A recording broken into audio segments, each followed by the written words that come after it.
Hey guys, Brad Gilmore here. Want to give a big shout out to our title sponsor, Walker Texas Lawyer. If you or a loved one have been injured in an accident, whether that be a car, truck, motorcycle accident, or some kind of other issue, hit up Walker Texas Lawyer at 713-552-1117 or walkertexaslawyer.com. Oh, Brad, what have you done now? Broadcasting live from Houston, Texas, and around the world. TV host, best-selling author, and radio personality Brad Gilmore brings you a collection of conversations with stars from movies. Matthew McConaughey. Brad Gilmore. Mark Wahlberg. Hey, how are you? The legendary Mr. Christopher Lloyd. Christopher, how are we doing? I'm doing good. Great introduction. Jessica Alba and Lizzie Mathis. Ladies, thank you so much for joining me. Thank you. Kevin Costner joins us. Thank you so much. Thank you. Television. Jimmy Fallon joins us this morning. Jimmy, how you doing, my friend? Good morning. Thank you so much, Brad, for having me. I appreciate this, bud. Kelly Ripa. Brad, thank you for having me. Comedy. Jay Leno joins us. Jay, how you doing? Hey, Brad, what's going on? Chris Tucker is in the building. Chris Tucker, good morning to you. Hey, Brad, good morning to you. How are you? George Lopez joins us right now. George, how are you doing, sir? Good morning.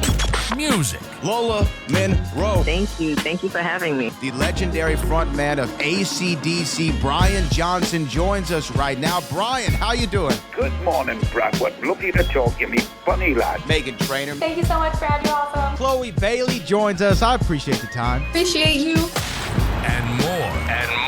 This is The Collection. Now your host, The Boat. Brad Gilmore!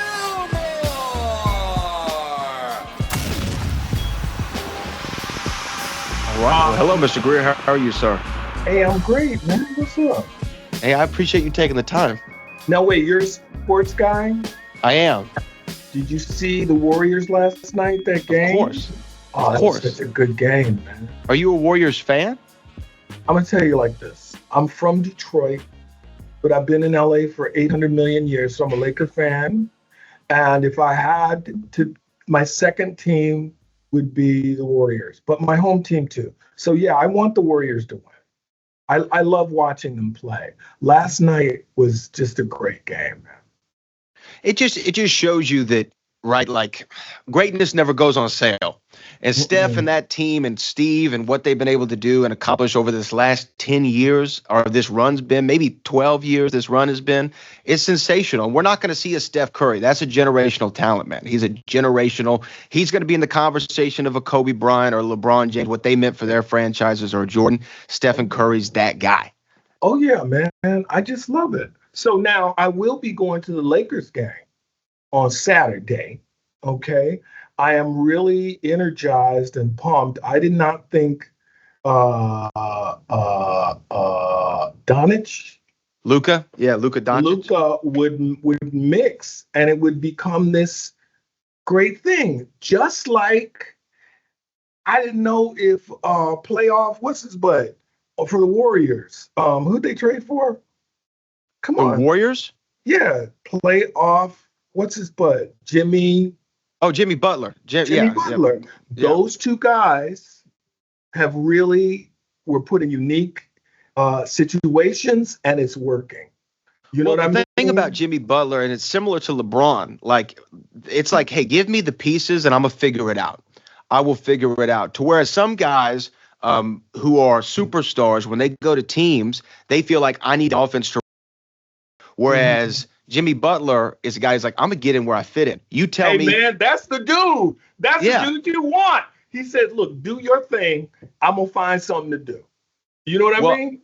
I heard Jimmy Butler said to one of his teammates, like, hey, what do you do great? And they say, well, I'm a good perimeter shooter, and I don't really like defense. And he goes, okay, I'm going to hold you to the shooting. I'll pick up the slack, or in your defense, I'll pick up that slack. But if you stop shooting the ball, you're going to hear from me about it. But listen, this dude, he really comes to life during the playoffs. I mean, that's very rare.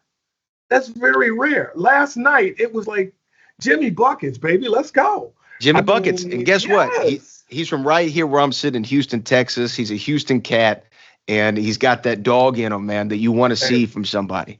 Listen, you want to be stuck in the woods with him because y'all will be safe. You understand? You will be safe.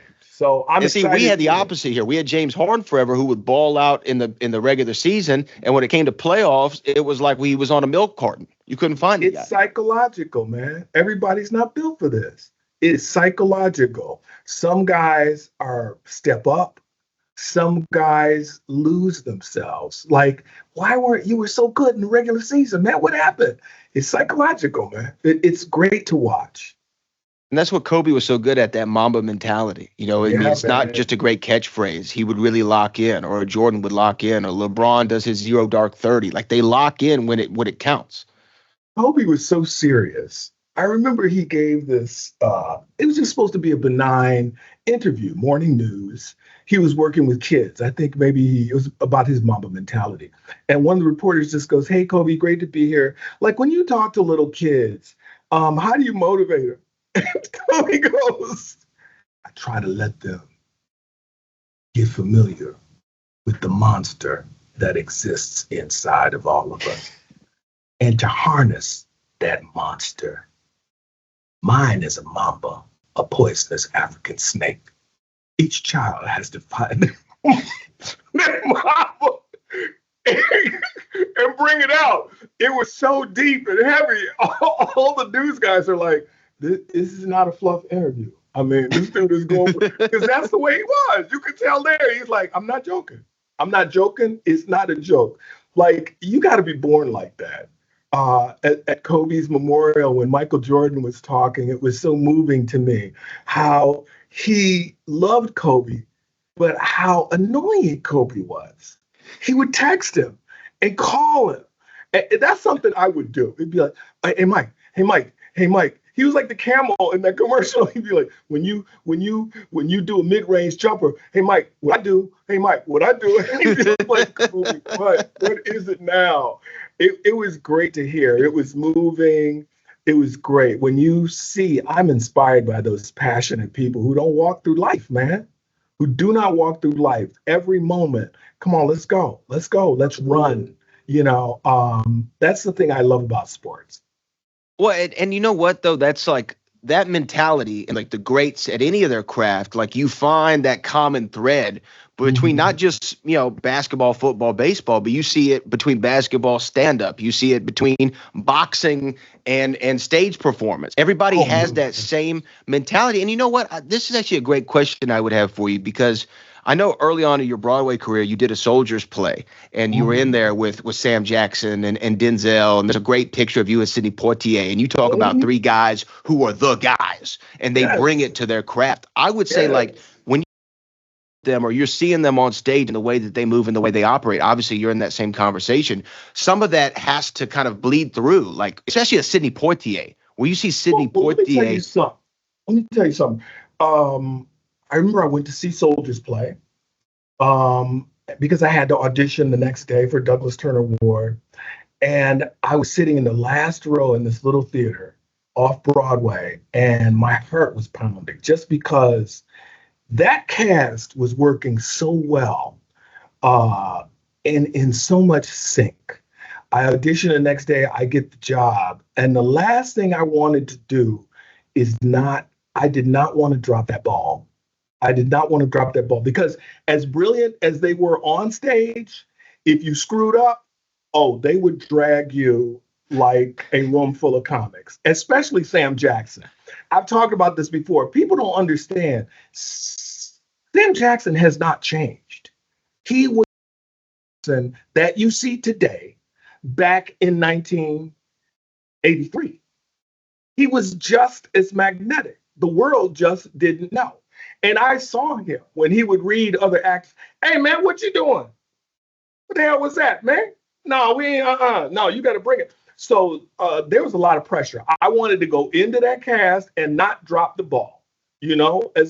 And so it was very sports-like. When we pass you the ball, catch it. Do not drop it, you know? And so I was fine. Once I got in the cast, everybody knew I could do the thing. We were good, but they did not tolerate idiots. But that's also, like you said, that's a great sports metaphor, because I think that a stage play, even more so than a movie or television set, a stage play is so much like a sports team, because you know your role, you better play your role. But you also need to be dependent, and you're relying on their position too, not just the actors on the stage, the lighting guy, the sound cues, the directors, the stage hands, the costumer. It's a mentality of where you have to think singularly but act collectively as a full unit, and it's so similar to a sports team. Yeah, and also those people, here's the best teammate. That teammate that can bring out the best in you, that lifts you up, that makes you do things you did not think you were capable of. That's like being in a band. That's like being on a sports team. I remember there were a group of interviews with these young athletes, and they said, "Who's your hero?" And this young guy, this young black guy, he said, "My coach." And I'm like, "What?" And they said, "Why?" He said, "Because every week when I walk into that locker room, he brings out a person I didn't even know existed inside of me." That's pretty great, man. That's pretty great. Like, so it's more than a coach. You're a philosopher, you're a father figure, you're a confidant. I mean, those kinds of people that have that ability, or a fellow player. We've all seen people, athletes that we love, but why aren't they playing the way they were on the other team when he was playing with so-and-so? And we all can see it as fans when a team of great players are just not meshing. They're not meshing, so it takes that listening and bringing the best out, checking each other hard. Jimmy Butler, that's one of the things. Was accountable. He in Philly? Oh yeah, was in Philly. He said, "I'm gonna bring 4 scrubs. I want the first string. Let's do some scrubbing." Yeah. Oh man, yeah. That's the guy. That's the guy you want. But you know what? It's almost too like when Rodman comes over to the Bulls, and he just needed the right coach. He was great with Detroit, obviously the bad boy Pistons, but that Zen master that was Phil Jackson knew, like, I'm gonna let you cook in your way, and I know how to approach you. So here's my question for you though: when you're on a set like St. Denis, you're kind of a player coach. I mean, you're one of the great comics of all time, like one of the greats. I mean, I just talked to Reginald Hudlin the other day for his new documentary, and he was talking about Boomerang, like watching you and Eddie and Martin Cook taught him so much about himself as a filmmaker. So when you're on St. Denis Medical, I'm sure people are looking to you in the same way you were looking at that cast of a Soldiers play. Like, man, I need to make sure I come correct. And do you feel that energy? Or do you make it more playful? I do, but I also put that pressure on myself, okay? And I know how I work is not how everyone else works. So to get the best, I'm going to respect your process, but also not impede my own process. One of the things where I work the best is when I'm in a relaxed state. And when I'm in a relaxed state, it seems like I'm joking around or fooling around, and they say action, all of a sudden it comes to life. I did a series called Joe Pickett. It was a drama. I played like a game warden, and there was a little kid who's was playing with us, who was a member of the cast. And we were doing this scene outside. I was getting shot, stabbed, shooting other people. It was a really heavy scene, trying to rescue this girl. And she said on a break, she said, "David, my dad calls you." What did he say? He said, "Watch David. Watch what David does." I would joke around and kid around, and as soon as they said action, we were right back into that intense scene. That's my process. You got to find your own process. You know what I mean? But yeah, man, I mean, I've been waiting for this. This is what I love to do. This is the only thing I've ever done, acting. I'm still excited about it. I'm still get goosebumps. I still want to do my best. The best day I have is when I go home knowing I did everything. I didn't leave anything on the table. The worst day is when you get in the car and go, man, You want to go back in there and say, wait. I should have done, or I should have tried. And my thing is go for it. My motto is live life now, express love now. We don't know how much time we have. You better not wait. You better not put yourself in a situation. Why didn't I? I wish I would have. Throw it against the wall. It may just stick. So that's how I'm going out. I'm not slowing down. I'm not bowing down. Let's go. Oh, my God. Now, I'm going to answer a question you didn't ask. I often think, like, if I were going to be in a sport, I probably would have tried boxing real young, because you have a team in the corner, but once you get in the ring, it's all mano a mano, mano a mano. The best explanation of boxing I ever heard from a boxer, he said, "I'm not a boxer, I'm an actor." See, because I have to portray a person and convince the other man I'm fighting that this is who I am. Not aggressive. I'm just trying to block his punches. I'm not going to take it to him for about 3 or 4 rounds. Then I bring me out. I went, oh my gosh, that's it. He said, so that's my biggest challenge, to act like a person I'm not, to convince you think you know who I am, then I get to flip the switch. So, oh man, right? And some of the great boxers, they do that, man. I mean, you see them even to this day. And sometimes, though, it's the opposite, right? Like, Mike, think about when Mike would walk to the ring. No music, towel on his head, black trunks. I mean, he's already setting he's setting the stage. He's letting you know, I don't play around. This is not a game for me. This is not a sport. This is a fight, man. This is a fight, and we're going to go out there and duke it out. That's why most of those guys lost before the bell even rang. Oh, yeah. Oh, I forget who Tyson was fighting, but this one, he was young, and he was coming up, knocking everybody out. And he literally said, when he said, guys, touch gloves, and Tyson goes, I'm going to knock you out. The other boxer goes, I know. Guess what happened? Bam! You know what I mean? Out. Yeah. Like a light. Yeah. Like a light, So man. I love it. I love sports. I love watching. I get totally into it. So right now we're in playoff season, and I'm gonna ride with these Lakers, see how far they can go. Well, they look great. They look better than I thought. Oh, they look way better than look way better than that Luka trade was a gift. That was a gift from the basketball gods. And I didn't think it was gonna work. I really didn't. I can't explain it. Even now, I was watching this morning what was in Dallas's mind, but it's been a match that's a joy to watch. Well, look, as a Houston Rockets fan, I don't care what was in Dallas's mind. I'm glad that they did it because, Houston versus everybody. But at the same time, look, this Lakers team, had it been when Kobe was still, the guy and they got Luka, I don't know if it works out as well, right? It doesn't work out as well. You need somebody like a LeBron, who LeBron is able to tailor his game. It's almost similar to Jimmy Buckets of like, what do you do really well? I'm going to make sure you get every opportunity to ring off your shots. It's timing, because the LeBron right now today, I think the trade itself, in my opinion, lended itself to Luka fitting into the Lakers. Because to be spurned and dumped the way Dallas dumped him, you can see the first few games. It's like, your boy gets dumped by a really beautiful woman and he's just in a daze. And you're like, dude, drink a beer. And he's like, yeah, go ahead. I'll be on the dance floor. That's how he was.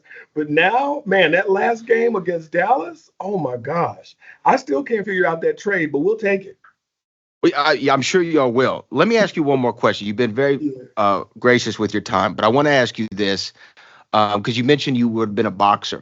And do you think you would have been a boxer because of doing stand-up? Because stand-up really is kind of like, because look, when you're doing stand-up, you have that immediate gratification, and it's just you. It's you in front of the audience. It's you versus that opponent. And I got to get the reaction out of this audience, just like I got to defeat that other man who's in the ring. I got to make them laugh till it hurts. And if I'm a boxer, I'm hitting this guy till it hurts and he can't go anymore.